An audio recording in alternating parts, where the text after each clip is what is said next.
పార్లమెంటులో వక్ఫ్ సవరణ బిల్లు బీజేపీకి మెజార్టీ సభ్యులు ఉన్న కారణంగా లోక్సభలో ఆమోదం పొందిందన్నారు మాజీ ఎమ్మెల్యే హఫీజ్ ఖాన్. వక్ఫ్ సవరణ బిల్లును ప్రతిపక్షాలు వ్యతిరేకించగా ముస్లిం వర్గాల్లోని పేదలకు మేలు చేయడానికి వక్ఫ్ సవరణ బిల్లు ప్రవేశపెట్టడం జరిగిందని కేంద్రంలోని ఎన్డీఏ ప్రభుత్వం వివరణ ఇచ్చే ప్రయత్నం చేసింది. అయితే అవన్నీ ఉత్తమ మాటలే అని ఈ వక్ఫ్ బిల్లు సవరణతో వక్ఫ్ ఆస్తులు కాజేయాలని బీజేపీ ప్రయత్నిస్తుందని ముస్లిం వర్గాలు చెబుతున్నాయి.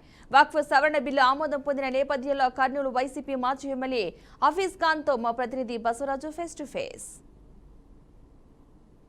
వక్ఫ్ ఆస్తులకు సంబంధించి ఏదైతే బిల్లు సవరణ ప్రవేశపెట్టడం జరిగింది, అయితే కేంద్రంలోని బీజేపీ ప్రభుత్వము మెజారిటీ సభ్యుల చేత ఈ బిల్లును ఆమోదించిన నేపథ్యంలో కర్నూలు మాజీ ఎమ్మెల్యే హఫీజ్ ఖాన్ గారు మనతో ఉన్నారు.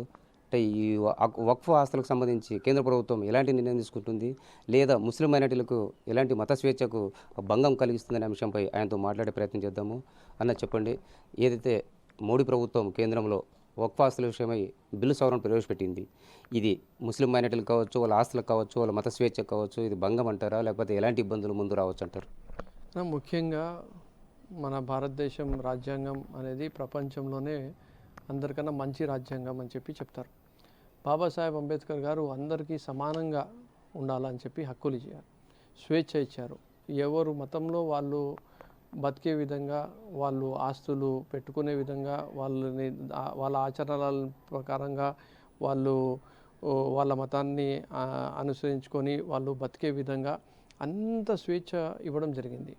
అయితే ఆ ఆర్టికల్ 14 ఉండని, 15 ఉండని, 25 ఉండని, 26 ఉండని, 300 ఉండని, ఇవి ఏవైతే మా హక్కులు ఇస్తుందో ఆ హక్కులకి విరుద్ధంగా ఈ బిల్లుని తీసుకొని రావడం జరిగింది. ఈ ప్రతి టెంపుల్లో హిందూ సోదరులు, చర్చిల్లో క్రైస్తవ సోదరులు వాళ్ళ ప్రాపర్టీస్ని మేనేజ్ చేసుకోవడం కానీ, వాళ్ళ ట్రస్టులని నడిపించుకోవడం కానీ జరుగుతుంది.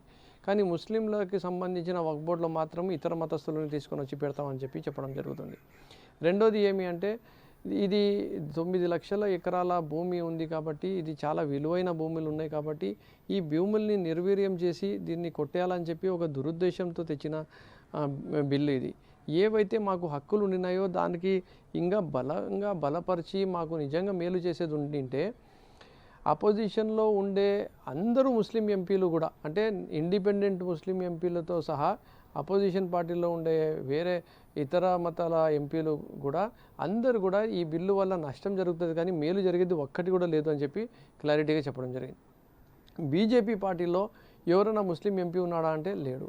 బీజేపీ పార్టీలో ముస్లిం మినిస్టర్ ఉన్నాడా అంటే లేడు.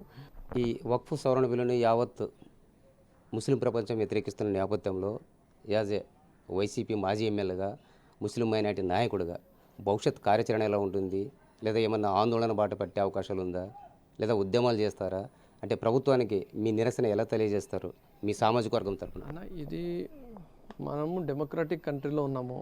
మాకు కాన్స్టిట్యూషన్లో ఏవైతే రైట్స్ ఇచ్చినారో ఆ డెమోక్రటిక్ ప్రాసెస్లో ఆ ఫ్రేమ్వర్క్లో ఉండి మాకు ఎన్ని విధాలుగా గలం విప్పగలుగుతామో అన్ని రకాలుగా అన్ని ప్లాట్ఫామ్స్లో ఖచ్చితంగా గలం విప్పుతాము. దీనిపైన పోరాడతాము. పోరాడాల్సిందే. పోరాడకపోతే మా ఆస్తులు మాకు ఉండవు అనే పరిస్థితికి వచ్చేసినాం కాబట్టి ఖచ్చితంగా దీనిపైన పోరాటాలు అయితే జరుగుతాయి అని చెప్పి, కానీ డెమోక్రటిక్ వేలో శాంతియుతంగా బాబాసాహెబ్ అంబేద్కర్ గారు మాకు ఇచ్చిన హక్కుల్ని బట్టి మేము ముందుకు వెళ్తామని చెప్పి మీ ద్వారా తెలియజేసుకుంటాం. ఎంఐఎం నేత ఓవైసీ అసదుద్దీన్ పార్లమెంట్లో ఏదైతే చట్ట సవరణ ఈ వక్ఫ్ భూములకు సంబంధించిన ప్రతులు చించేశారు, ఆయన ఆ విషయంతో చించేస్తూ ఇది సమాజాన్ని కూని చేయడం అన్నారు. మీరు ఎట్లా చూస్తారు? ఆయన మహాత్మా గాంధీ గారు సౌత్ ఆఫ్రికాలో తెల్ల జాతి ఆ రోజు అక్కడ ఉన్న ప్రభుత్వము ఏ రకంగా అయితే నల్ల జాతి మనుషులపైన కించపరిచే విధంగా, వాళ్ళని కక్షపూరితంగా ఇబ్బంది పెట్టే విధంగా ఎలాంటి అయితే చట్టాలు తీసుకొని వచ్చి ఆ రోజు ఆయన కాన్షియన్స్ని, అంటే ఆయనకు